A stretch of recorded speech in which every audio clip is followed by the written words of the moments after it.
Tuloy-tuloy ang paghahatid ng GMA Network ng saya sa iba't ibang lugar sa bansa tulad ng Mawab Compostela Valley na binisita ng ilang Kapuso stars. Dito pinalagpas ng fans, kaya naman jam-pack ang idinaos na Kapuso Night. Makibalita tayo kay Rose Bernales ng GMA Davao.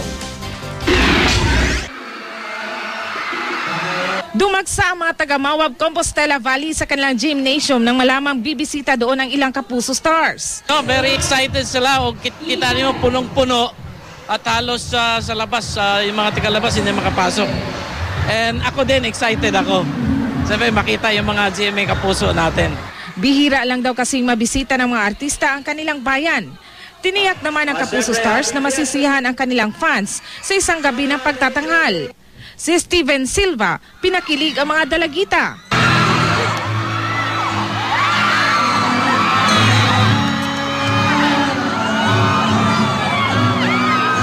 Si Gabby Eigenman, naghandog ng harana.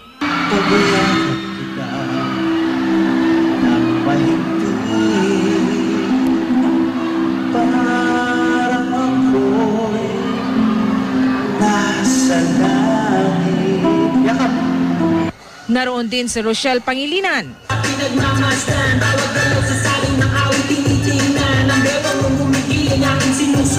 Hindi rin nagpahuli sa paghataw ang tinaguriang bad boy ng dance floor na si Mark Heras.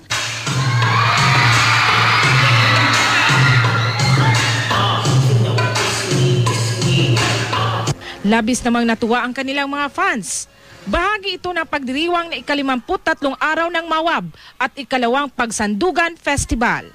Rose Bernales, Nagbabalita, Pilipinas.